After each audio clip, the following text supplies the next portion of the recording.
just last night, MIFF had the world premiere of Have You Seen the Listers, directed by Eddie Martin, starring Anthony Lister, and just today, the virtual reality piece Rome, which was also launched today, yeah? Launched last night, but screened Sunday and Monday. Yeah. And that's I highly recommend getting down to that. That's absolutely amazing, guys. So there'll be plenty more shows of both Meet the Listers, the VR stuff, so make sure you, as many of you guys all seen, did most of you go last night? Yeah. Some? Yeah. Alright, well I'm going to start straight up with Lister. What up, Punk? Test. I remember when we were young and Haha and I'd sell our paintings for like $69, while you were selling yours for well over $1,500. How did this early success and this fame and money that comes with it, how did it affect your art? I wasn't aware that it was like that, because I remember we would just trade work, so I never really paid attention to kind of what everyone was selling. But how did I guess like it enabled me to travel the world and do so with a young family, which was difficult even with with money. Money doesn't kind of mind your children while you paint. So my voice is really loud. And that's the answer to that question. Ish. No, that was a good answer, dude. We were so jealous. I've got a photo. I'm not sure if it's in the thing, but there's a photograph of But I recall seeing a photograph of the Blend Studio right before you moved to Thailand, right when it was closing that one time, and everyone's work was on the wall. It was such a beautiful time, and it was very early on when Rome was doing those ghost, the empty show. And Phipps was doing stencils. Phipps was doing stencils. It was great, and I've got those stickers in my sticker book actually. As you notice behind me, the artwork that's behind me is obviously some of Lister's work. Well, I was just going to say that's a piece that I did.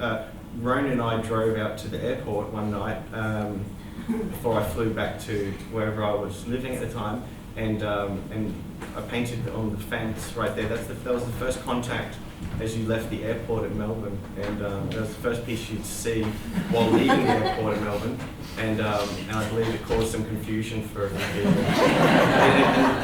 And at the same time, Roan was to my left doing a big piece that said Roan, R-O-N-E.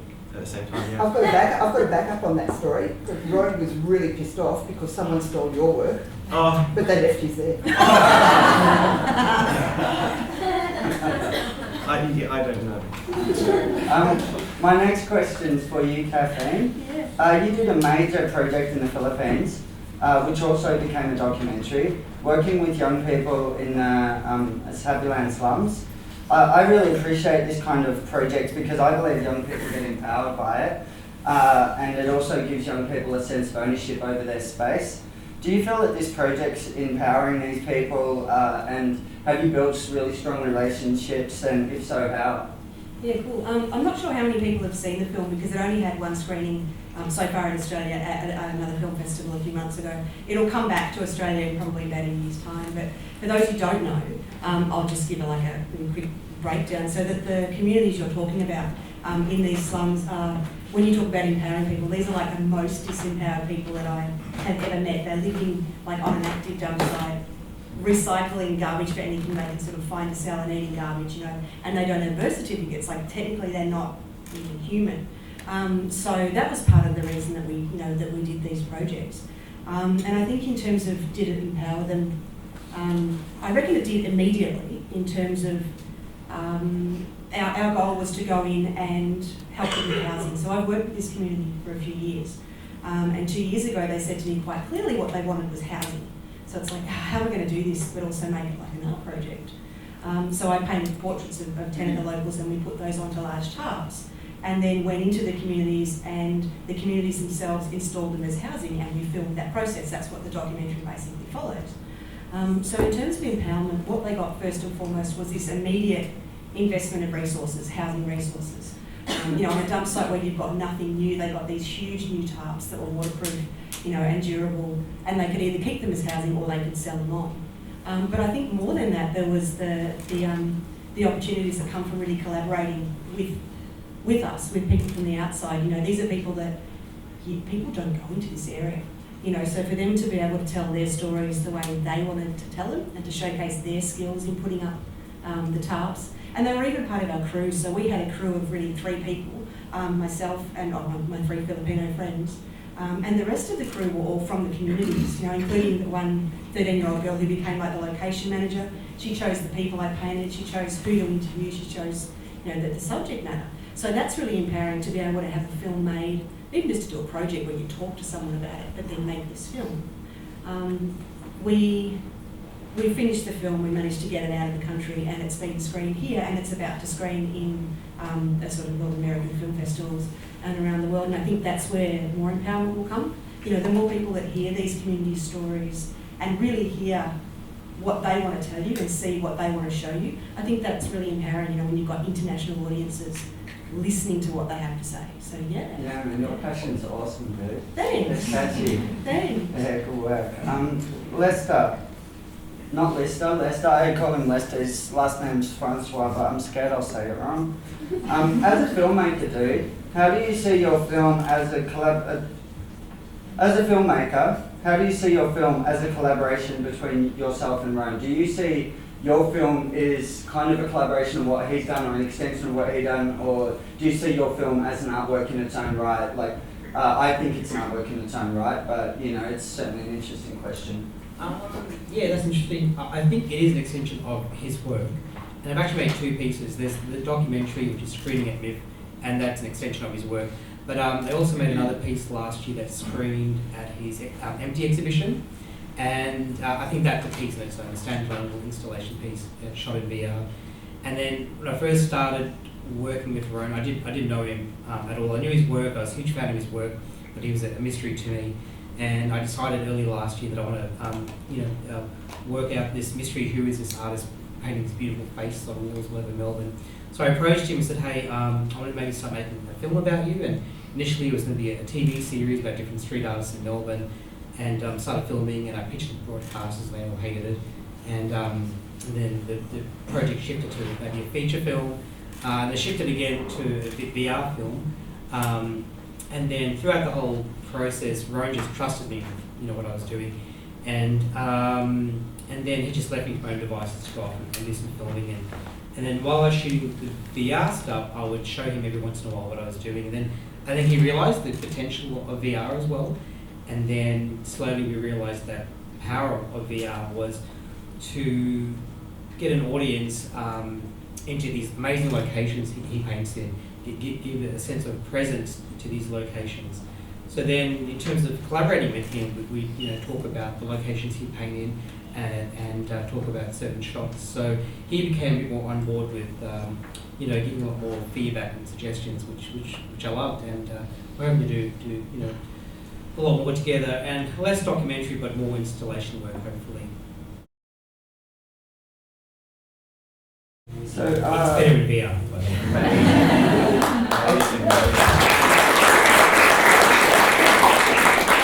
As street art is ephemeral, Francois, do you see your role as a filmmaker, as a kind of historian? Like, for example, right, that house is, I think it's gone now, yeah? Potentially, I think it might be being moved to. But it still exists in your art, man, and you can actually be there. You can look around and there's shit everywhere. Yeah. It's great. Yeah. It is a document to the house, and so before doing the road piece, I was making another short film, filming all these different laneways around Melbourne, just filled with street art. And then as I was shooting it, I realised, holy crap, I'm documenting these spaces, these paintings which are going to be gone, very quickly. So yeah, you're right. I think through VR, this is a great way to document a lot of this artwork, which doesn't last. It's all impermanent. Good answer, Tom. Hey, Lister. Yeah. Why did you make the? Have you seen the Listers? Why did I make it? I didn't even make it. Okay, to reword your question, why was it made? Why do I film everything? Good question. Don't really know. Film's fun, isn't it? And things don't last forever, so we document things so that we can relive them. Why did I make it?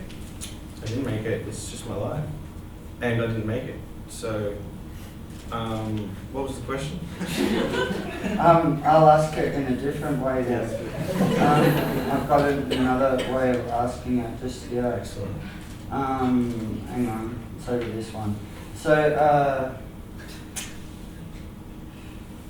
No screen takeover. yeah, you're around at the beginning of the early street art scene, Lister. Sorry. I've noticed that more of your recent art is Oh, quite. sorry, bro. Sorry, bro. Maybe we should switch it. I've noticed that more of your recent art is quite different. I was wondering how you're going to move forward. I don't want to be in your face. Lister. Yeah, I'm listening. I think that your latest paintings. So I guess I've noticed that your more recent artwork's quite different, and I was wondering how you're going to move forward. But your latest artworks are really awesome and honest, and I think they're a step up. I guess I'm asking if you needed to do this film in order to make sense of shit and really be honest in order to move forward as an artist. That was a better question. Yeah, sure. I mean, I didn't need to, but I definitely, it helps put it, I guess, a line in the sand, to use Sandra's words, and just mark it off as this definitive period. There's a few questions in that question. And thank you for saying that you like my work now. I don't know, as far as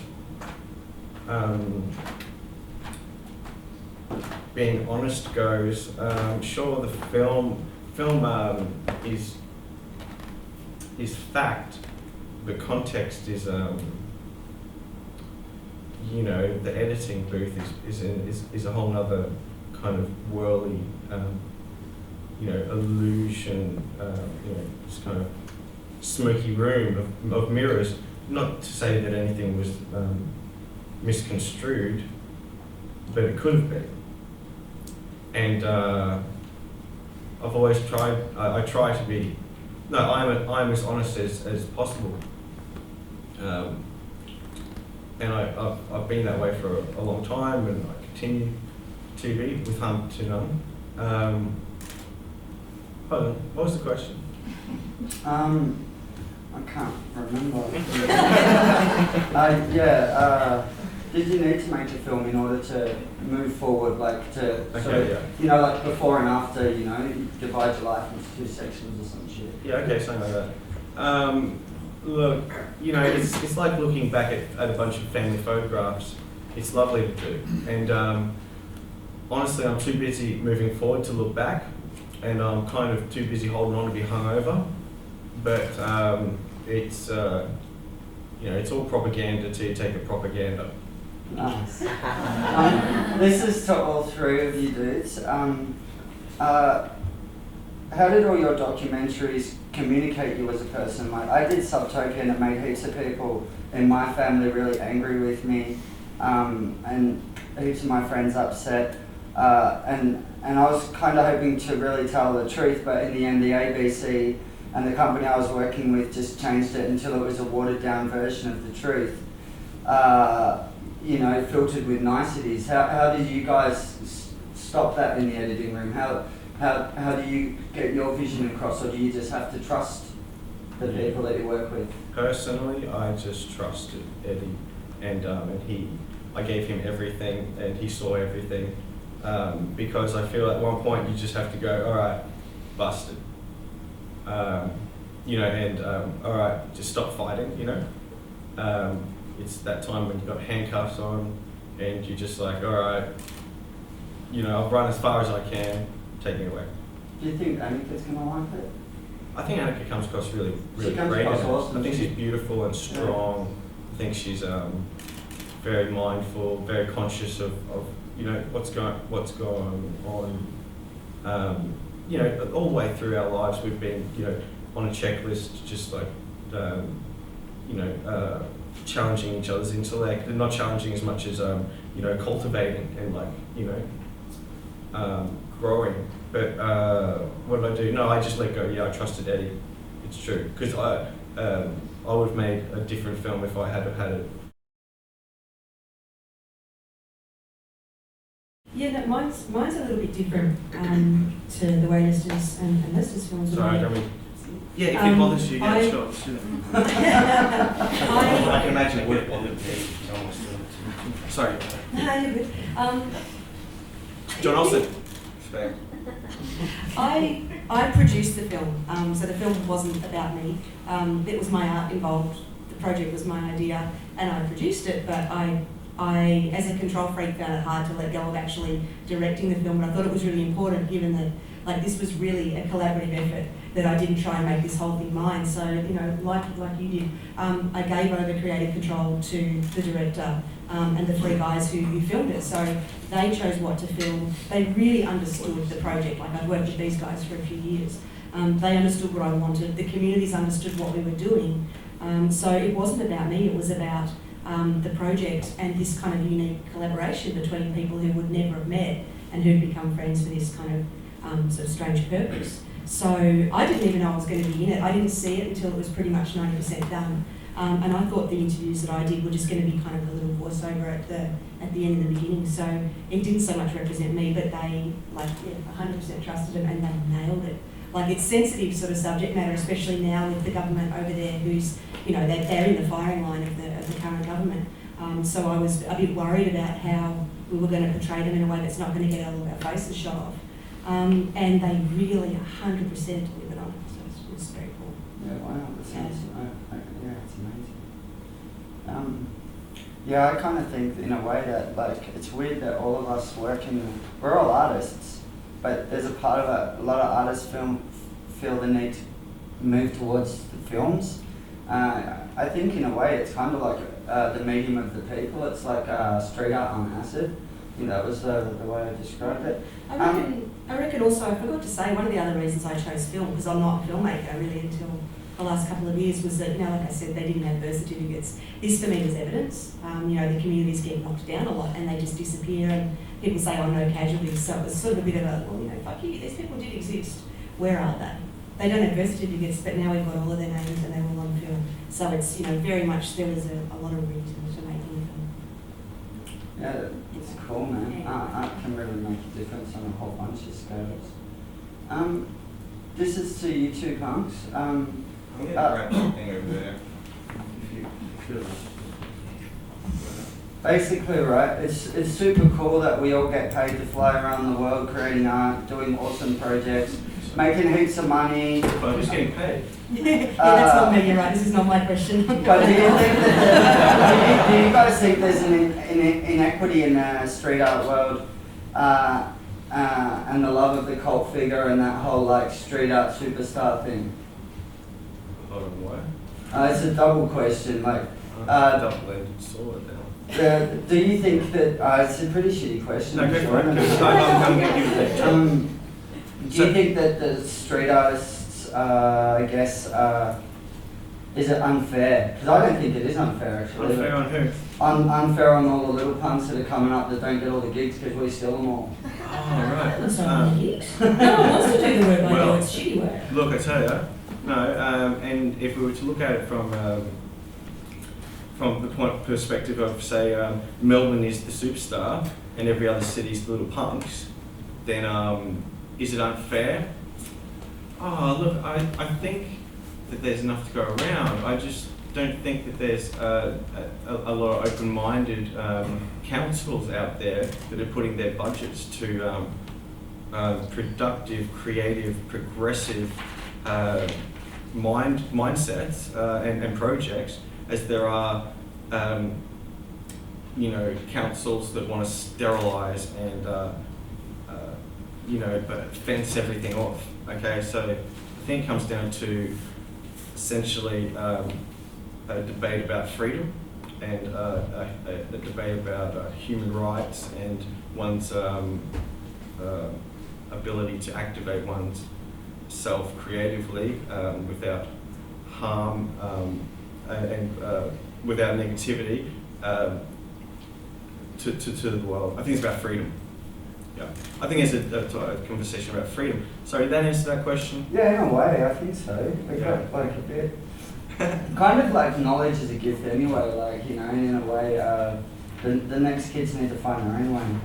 Anyways, Lester, I love the medium of VR, dude. Although it's very singular, how do you see the medium of VR progressing? And I'm not talking just with pornography. How do you think this could be translated into a fine art piece in its own right? There are already other fine artists working in VR, and I get to visit a lot of VR festivals around the world, and at these festivals, the most interesting pieces are made by artists, not just filmmakers.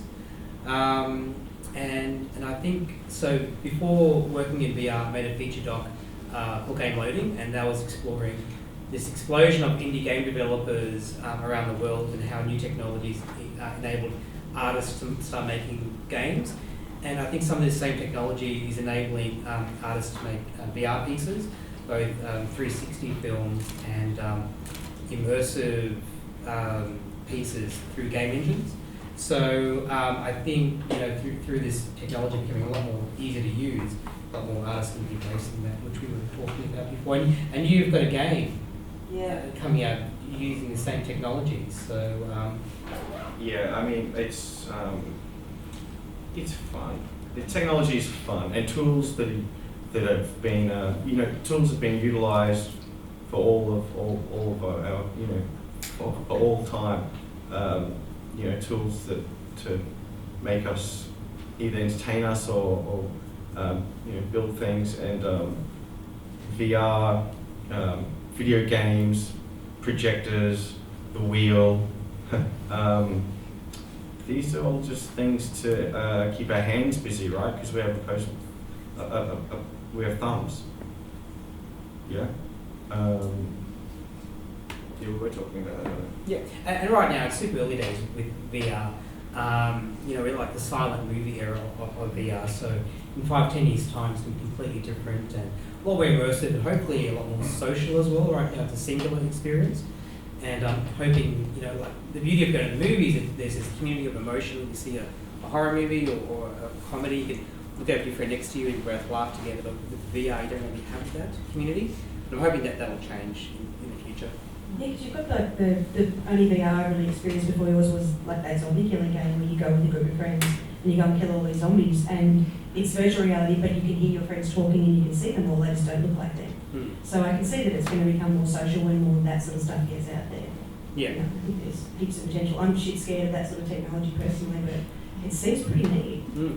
Yeah, I'm actually, it's funny, it just reminded me that I'm doing a talk in with this design creative Frost Collective that do a lot of buildings and things, to talk to their creative people, where I'm drawing on stage with a tilt brush, which is a VR headset, and you draw with it, and pretty awesome stuff. I had to go over one of those, and I was in there for like 45 minutes, and I took it off, it was just sweating, because I was just like, wow, this is amazing. But that platform's very interesting to me, and I mean, that's super cool. It's really, really, really amazing. And when we talk about tools and we think about techniques and methods to get to progress one's craft, I immediately think of a lot of Michelangelo and how he would grid similar to a lot of painters that go for perspective, realistic kind of painting today, and how Michelangelo actually there's documentation of how he writings of how he wheeled his sculpture into the street of the town where he was living at the time, and came in the next morning to hear the townsfolk talk of how they thought it was a different artist, and so he returned that night and started carving his name into the marble, so he would be remembered that he built that. So that's old school street art. This thing's been around for a long time. It's only been not illegal for the last kind of 30 years of our civilization. We've got to remember, ism. Did you cry when you watched that film last night? Yeah. That was the first time you've seen it. Well, it's the first time I've seen it in its entirety. I've seen bits and pieces, and yeah, it's fucks me up. Yeah, man. It was then like I nearly cried. Like Yeah, it's not like a I was hype. like harden up the oil, man. Harden up, yeah, it worked. You know, Yeah, it's not like a hype reel. Like this sort of thing I'm showing behind. This is kind of like. This is what I was cutting together when I met Eddie, and he's like, "Oh, I hear you got some footage," and I was like, "Yeah, bro, check it out. I made this film, and you know, I love your films because he's a real filmmaker, you know, and I love Jizzo, and I love all this mayhem, like next level rad movies, and I cut this together as just a complete hype reel, you know, just of like Miami, this city, that city, and he's like, "Yeah, okay, just." Maybe don't put that out just yet, mate. And I'll do something. Just don't put that out just yet. And so I just didn't, you know, put anything out, and didn't put any movies out. And he went to work on my like 750,000, you know, teardrop film. Yeah, man. It's quite a tearjerker. Yeah, fuck me up. Kathleen, do you see? You're an old punk lawyer. She was a lawyer once in a different life. Do you see yourself almost like a combination between a social activist and an artist, or do you see them as one? Yeah, it's the same thing. I'm just doing. It's still advocacy, right? Yeah. You know, it's still kind of working on behalf of others that can't get what they want or what they need or can't get their voice out. It's just really boring. Sorry to interrupt. I'm classic. No. Most. I like the way you interrupt. Yeah, man. Cheers, bro. You're not bad. Most street arts become kind of boring and like a competition to see who can do the prettiest picture. But you've still got this like political thing. Man, that was cool. The sign, man. Cool. Love the sign. I love this. It's sick. Yeah, I wish I could learn on something. I can't. Yeah, it'd be helpful if I could do it. But yeah, man, have you seen, I guess we're just talking about like... activism. Activism, yeah. Yeah, like I'm not, I get bored really easily, and we've got these things called cameras that capture realism quite well. Having said that, I've just come off 3 years of painting realism for Manila. But, you know, it's kind of cool to be doing different things, and sometimes I like painting stuff that doesn't have an overt political purpose. But most of the time something pisses me off enough that I want to, you know, I get really upset if I can't do something about it. So, you know, Manila I'd gone and seen these communities and heard about them, and it's like, it's going to break me if I can't do something. And it's funny you should say that. The plebiscite's pissing me off royally, and I've sort of been like, I've got so much work on, and I really want to take a holiday after the silo. And I was like, shit. And I was turning myself inside out, and this morning it's just like, fuck it. I'm not going to have a holiday. I think there's the one way I can not go nuts over the next couple of months is go, all right, everybody loves doing the collaborative work that I've been doing. Like I've recently started doing, let's do like 1970s colour by number style stuff that I can design. I'll set it all up and then leave it for everybody else. The clock will close in 15 minutes. Well, Sounds like Is that a real fire?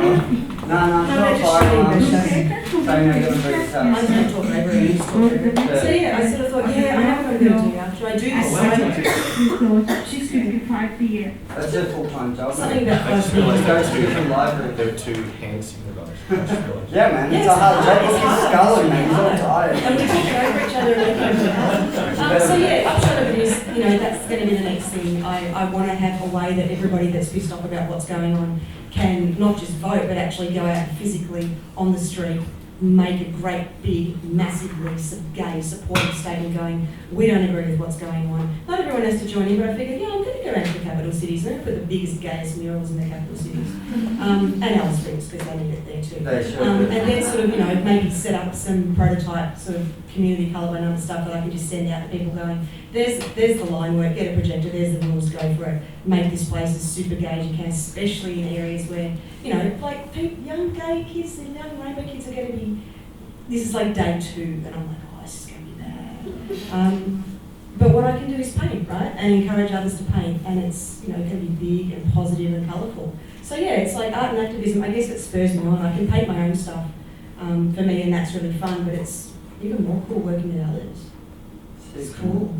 Yes, if anyone wants to paint some massive gay murals, that's the first time I've spoken about it, but it's coming. Hey, look, I think I'm aware of time because it keeps interrupting us. I don't know what the time is, but I'm gonna at some point open it up to you guys asking questions. But I've got a question for all of you guys, kind of like to think about and maybe to go out on. Is what's the biggest lessons you've ever learned? You can go first, Kat. Okay. It's for all of you, so you can answer it in general. Just to do what I really feel like doing. That's it. That's the biggest lesson I've learned. Did you like being a lawyer? Yeah, I didn't. I only became a lawyer to piss off a friend who thought I couldn't become a lawyer. That's the best lawyer story ever, So man. it's not like I have this burning passion to be a lawyer. It's like whoever, as a kid, goes, I really want to be a lawyer when I grow up. But I know I can talk and I can argue and I love winning and I'll keep talking till I win. So it's kind of cool. I've got this piece of paper that shows at some point I was articulate, at some point I was academic, and I can win a fancy argument. And it helps to shut up people that sort of, people are kind of down on street artists going, Oh man, and it's like, yeah, fuck off. Some of us have really fancy letters after our names, so I can play that game if you want. And it also means I know exactly what laws I'm breaking when I'm breaking them. So. I guess same question, Lister. What's the biggest lesson you've learned since you were born? Wasn't it the lessons like I don't know, mistake something that you learned from. it's a mistake if you do it twice. Or Yeah, something. that sort of shit. But I mean, maybe 3 times. Things I've learned, big things. Be do or do not. There is no try. Yeah. There you go. There's no failure. It's just people that have given up, sort of thing. Quitting's for losers. Yeah, man. That's why I'm not a quitter. Still like, yeah. Anyway, guys. Lester, what's your lesson, bro? Yikes. I guess if you're a creative, be open to making mistakes, embrace mistakes, learn from your mistakes. That's a terrible answer. But with the Roan doco, there's this rule of thumb. People say in VR when you're shooting VR, don't get the sun to hit the lens. Don't let lens flares are really bad in VR. It's people ill. But there's this hero shot in Roan. We're in the exhibition space, the empty exhibition space, and I shot this time-lapse shot and the sun's coming through and it hits the camera and there's lens flare everywhere and it's beautiful, it's amazing, and technically it's a mistake, but it's one of the best shots in the film, so embrace your mistakes. And I guess I'll ask myself, even though I'm not part of the panel, I think that you should go for life, go hard or go home and just treat everyone super cool because, it's important to have empathy. Yeah, which is something that governments need to kind of, you plead with them to try to embrace the concept of empathy when it comes to all things human, and just in this case, all creatively and human. I have a friend that just got out of 6 months in prison for graffiti, and he was in Goulburn, which is a maximum security prison with real scumbags, like real actual bad people, and he's a really sweet guy, and that just sounds like a story, but that's actually a reality for a friend of mine, and that's pretty shit. And I know we're in a privileged society and a privileged country that was invaded, of course, but at the same time, I think there needs to be just less of a stronghold, or at least a gentling off of, sat-on community. I don't know. I come from Melbourne's different to where I live and where I've been raised, which is north of here. It's certainly changed even Melbourne since we were kids, man. It feels like a police state. Yeah, what's going on with It's become that? Brisbane. The thing with bouncers and security is security used to be there to keep the dickheads out. Yeah. Now they're kind of they're dickheads that are up there. Yeah, that's right. So I don't know, how do you explain a dildo strapped to a dickhead? It's quite difficult. Sounds like a pain in the butt. Sounds like a good painting. That's a good one, guys. Look, I don't know how we're doing for time. Adele? Yeah, still got time for some questions. from these guys? Or yeah, cool. Has anyone got any like tricky questions? Because they're the best. I think that's a really good question and something that I probably should answer. So as a public servant and a lawyer, I worked with Indigenous communities extensively on native title to be specific.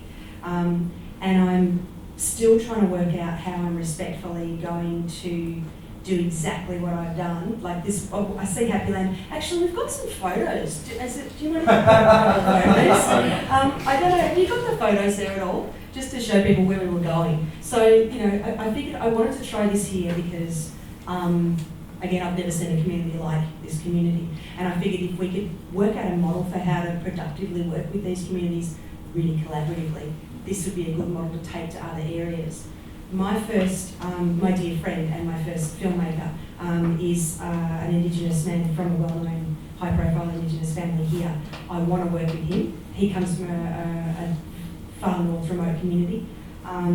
He's adorable to work with and he's a really talented filmmaker, so I've got a couple of ideas. I need to make sure that it's absolutely going to benefit the communities as well. And there's a couple of political things that need to happen before I really want to, like this sort of stuff's going to be provocative. And I don't want to say too much about it, but yeah, it's something I've thought about from the start. And as an Australian and as a white Australian, like I see that it's my job to ask the community what they want and see if my art and our collaborative art and filmmaking can help them with what they want. And I suspect it will, and it's like, can't wait to go because A, rural communities are fun, and B, this is my country. With Silo, I'm involved in the local land council in representing them. I suspect it's going to piss off quite a few people, but I don't really care. I'm invested in working with them as well as the local farming community, but for these sorts of complex projects, absolutely, yeah, that's coming. Do you recall, Doyle, when the National Gallery of Australia held that show Space Invaders in whatever year when they made that book? And do you recall when we went down to the tent embassy there? Yeah. Yeah? And did painted all the tents up and yeah, stuff. that's right. Yeah, we were I think there on the first couple of days and just hanging out to group. I think that's where we met, right? And then on the last day, we drove around in the Everfresh van and pulled all the they had mesh on construction sites, and we pulled all around the city. So we pulled all those off, and then went there because we didn't want to just paint their tents. And so we asked them on the first stage, we were like, "You guys want us to pretty this shit up?" Because we had a lot of paint, and then we ended up taking the mesh down there and then just putting them over all the tents and painting. It was really awesome, and it was really quite spontaneous. And we were told what we were allowed and what we weren't allowed to paint. Certain things like circles and things. These were just off limits. And there's a great story that one of the ladies told me that I remember from the day where she said that people were landing balloons, hot air balloons there, and they drink champagne when they land a hot air balloon. And this one instance where they landed this balloon, they started drinking champagne. They're like, "This is a no alcohol zone." Someone threw a spear at the balloon. Hot. Exploded massively. Yeah, right. So I think some of that stuff is still up down there, but that was just really hey, you guys we've got paint, whatever. Yeah, isn't that cool that you're working with people who for 60,000 years they've been painting on walls? These people, these communities have been painting on walls for 60,000 years. Your attention, please. Directly at the It top was of really the interesting, plastic. but I grew up. Please make your way to the exit. We will reopen at 10 a.m. tomorrow. The team here would like to thank But when I grew up in the 80s, guys, it was all about Aboriginal art, and that's when I was really learning to be an artist. And in a way, it's interesting now, we're allowed to reference it. You've got these kind of neo-colonialism with Adnate, and you've got people doing lots of dots and stuff. It's kind of interesting, how do you guys feel about this? Because for me, it was the biggest influence, but I've always been afraid to engage with it in a particular way. Yeah, sure, I can speak about that. Actually, I just did a show in Portugal called something like the Slither Between the Blinds Shows Us Our Fears. And it actually was about her situation, which I was far too embarrassed to talk about for all of my life until very recently. But I embarrassingly had been told when I visited him as a child that I actually had Aboriginal heritage, and told me I had an Aboriginal uncle, and it wasn't until I was 14 that I learned that was a joke, or at least that was his way of going, I don't know, but it wasn't until I started investigating. So that was for the first whole half of my life, and so I made friends at school and stuff, so it was in this transitioning period when I was going into high school that was dropped on me, and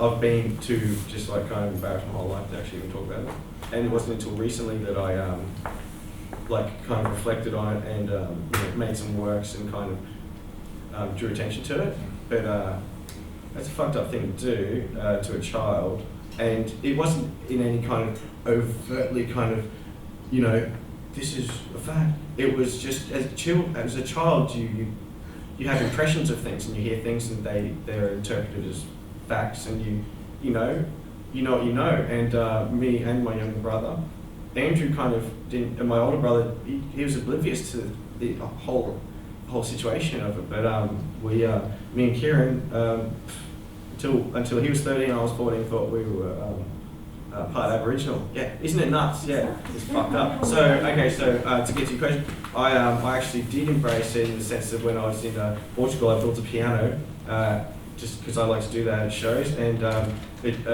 built this Tim Burton kind of esque piano or curvy, and called it I painted it like a didgeridoo, and I called it a didgeridoo.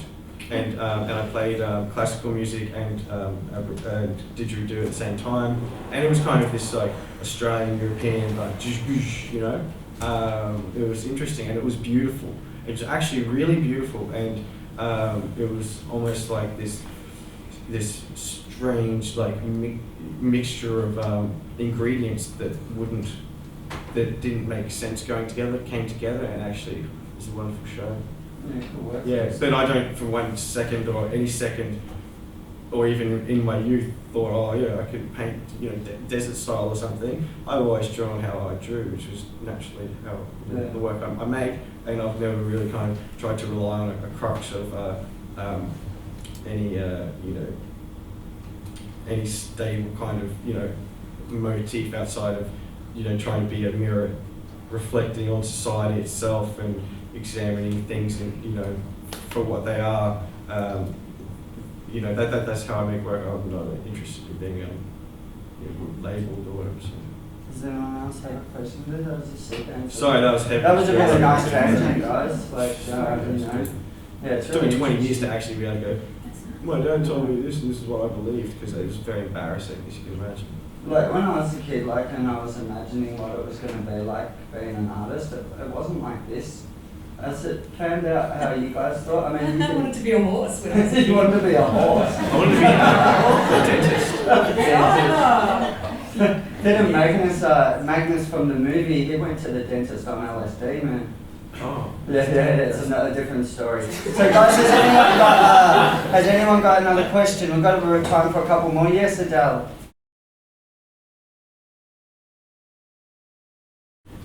In terms of VR, Roan is the first episode in a series of short VR docs. That's 3 dollars, and we're about to shoot the next episode with an artist who can't mention right now because we're going to just work under the radar. But outside of VR, I'm hoping to work with other artists and make some installation style works. Who's the artist, bro? Come on, man, it's just us. We'll talk about it later. But so in terms of VR, I want to make a bunch of docs and installations, and definitely collaborate with some artists. Yeah, and also make some narrative pieces as well. So it's a whole bunch of things floating around.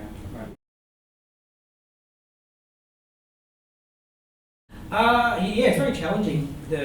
What I find exciting about working in VR at the moment is we're all inventing the language of VR.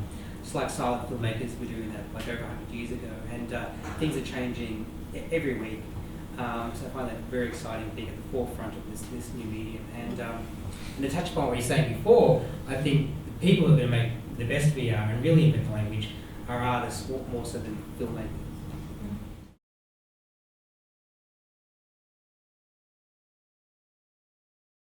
At first, I thought it would be really, really novel to. Actually, okay, I'll tell you where it started. It started with a friend of ours, Ben Frost, who was active on was at eBay, I think, at the time, and he and I conceived this idea to sell a toilet roll. We were doing they're basically experiments, like social experiments, and we sold this toilet roll for I think $30, and we were impressed, and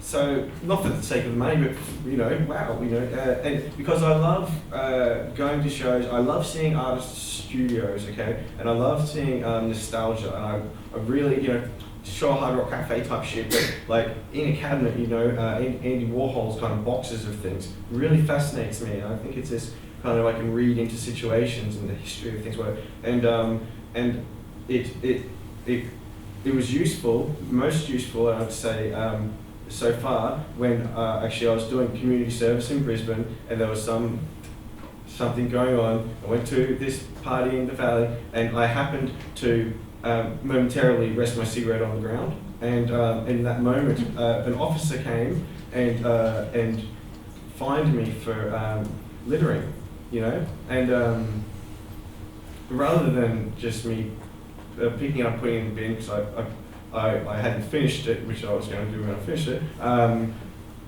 thought, you know what, this needs to be talked about. So what I did was I printed out the fine, and I kept the cigarette. I glued the cigarette to the fine on a black piece of paper. And I wrote the story down, how it went, and I put that on my online shop, my danger zone. So it's dangerous to be involved with selling anything if you if you believe in it. And I naturally just normally always actually feel very uncomfortable talking about the relationship with money and what I do in my practice. But I sold the cigarette butt and the fine for the amount of the fine. So it's it was sustainable. And that was ages ago too, wasn't it? It was quite a while ago, yeah. So guys, we're just about done. What do you reckon, one more question? Nah. Look, there's nothing worse than when a talk goes for too long, guys, and I don't want to be that guy. Look, I guess, we're all here today to talk about art, and we're all part of a big community, which is urban cultural Melbourne, and it's really important that we get behind the artists and support them. Thanks so much for coming tonight and listening. I hope it was entertaining. I'd like to thank Lester.